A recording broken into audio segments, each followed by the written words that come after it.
There were no lead changes in the Formula One sprint last night at the Chinese Grand Prix sprint weekend, and I was happy about that as a Lewis Hamilton fan.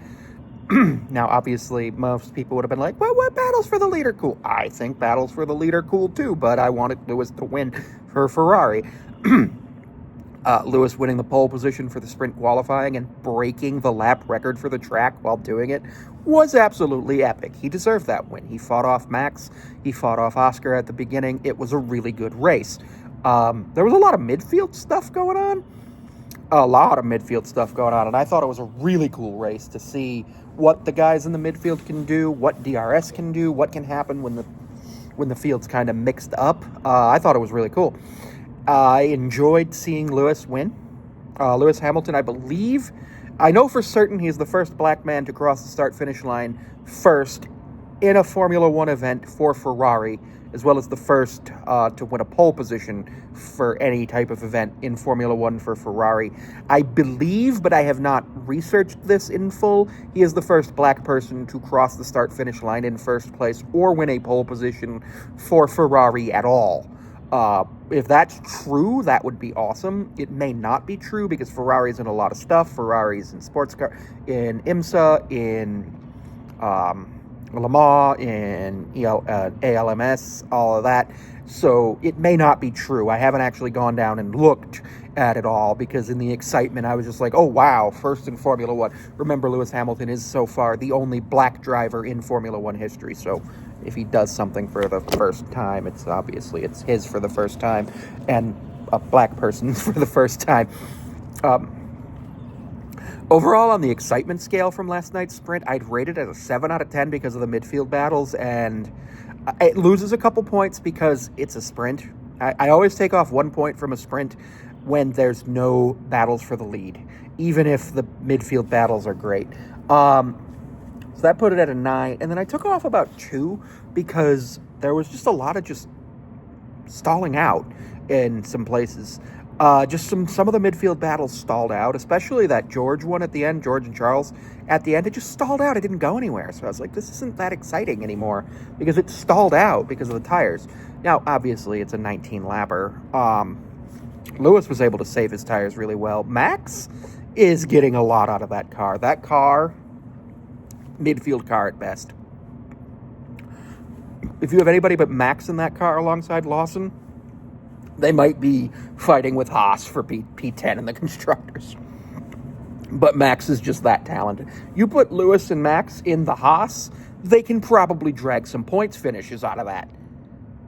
You put Liam Lawson in the Red Bull, and I think he's just going to finish dead last in this championship.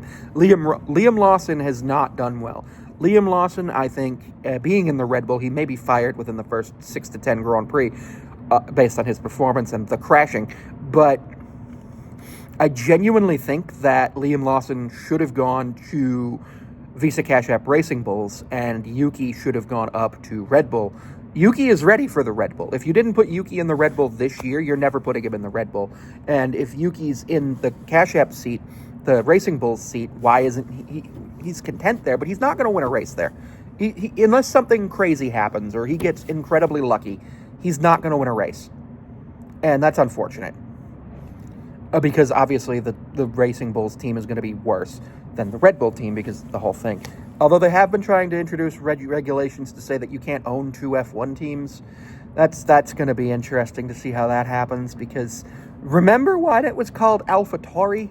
That was GmbH, which is the Red Bull parent company, also has a clothing line. So it would be weird because they could be like, well, no, AlphaTauri owns this and Red Bull owns that. They're not the same thing. And it wouldn't be fun to deal with that. But really, and then that third point that the sprint lost was really just kind of from the idea that we really don't have much going on at the front this year. It looks like it's going to be a battle between Mercedes and McLaren with Ferrari every once in a while and Red Bull maybe when Max has the drive of his life every week. Which, when Max has a car that's not as great, he does tend to crash more because he's trying to get more out of the car. So we may see Max crashing a lot this year, which would be unfortunate because he's actually stopped crashing recently. So we'll see what happens, but I'm hoping upgrades to other teams can bring the field closer together, but I'm super excited. Anyway, don't forget to like, comment, subscribe. You can follow me here on TikTok at Sammy5436, on Instagram at Samantha54361, as well as a couple of other YouTube channels that I should have linked in the description below. I'm not 100% sure if I do. And you can book me on Cameo for just $7.99. I'm sorry, no, not $7.99, $11. I get $7.99 of that. Cameo takes a percentage, which is super cool. It's a little bit more if you want 24-hour delivery, but yeah. And my birthday's coming up, so if you could do that, that would be great.